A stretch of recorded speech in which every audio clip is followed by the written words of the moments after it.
తిరుమల తిరుపతి దేవస్థానం పాలక మండలి ఇవాళ తీసుకున్నటువంటి నిర్ణయాల్లో ప్రత్యేకం. ఇంతవరకు శ్రీవాణి పెట్టిందే దళిత వాడలు గిరిజన వాడల్లో ఆలయాలు కట్టడానికి.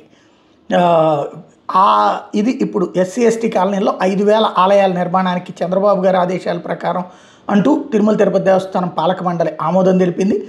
అదే సమయంలో దేశంలోని అన్ని టీటీడీ ఆలయాల్లో కూడా అన్నప్రసాదాలు ఇప్పటిదాకా కూడా తిరుమల కొండపైనే అయితే ఇప్పుడు దేశంలో ఇతర ప్రాంతాల్లో ఉన్నటువంటి టీటీడీకి సంబంధించినటువంటి ఆలయాల్లో కూడా అన్నప్రసాదాలు పెట్టాలని నిర్ణయించారు. 37 కోట్లతో ఒంటిమిట్టలో 100 గదులతో ఒక గెస్ట్ హౌస్ కట్టాలన్నటువంటిది, అంటే భక్తులు ఉండడానికి వసతి సముదాయం కల్పించాలని దానికి ఆమోదించారు. మరో 3 కోట్లతో ఒంటిమిట్టలో పవిత్ర వనం కూడా నిర్మాణం చేయాలన్నటువంటిది నిర్ణయించారు.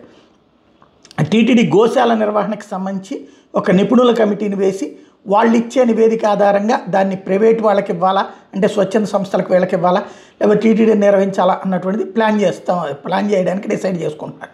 తిరుమలలోని టీటీడీ గదుల బాడుగులు క్రమబద్ధీకరణకి ఒక కమిటీని కూడా ఏర్పాటు చేశారు. అలాగే కాణిపాకంలో 25 కోట్లతో టీటీడీ గెస్ట్ హౌస్ కట్టేటట్టు కళ్యాణ మండపాలు కూడా నిర్మించాలని నిర్ణయించారు. వైకుంఠ ద్వార దర్శనాల మీద నిపుణుల కమిటీ ఏర్పాటుకి బోర్డు ఆమోదం తెలిపింది.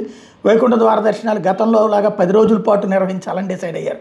వైకుంఠ ద్వార దర్శనం టోకెన్ల జారీ విధానంలో అత్యంత పారదర్శకంగా నిర్వహిస్తామని, సాధ్యమైనంత ఎక్కువ మంది భక్తులకు వైకుంఠ ద్వార దర్శనం కల్పించే చర్యలు తీసుకుంటామని ప్రకటించారు. తెలంగాణ కరీంనగర్లో 30 కోట్లతో ఆలయ నిర్మాణానికి ఆమోదం తెలిపారు. టీటీడీ ప్రొక్యూర్మెంట్ సెల్లో భారీగా అవకతవకలు జరిగినట్టు గుర్తించాం, ఏసీబీతో విచారణ చేయించాలని నిర్ణయించామని ప్రకటించారు.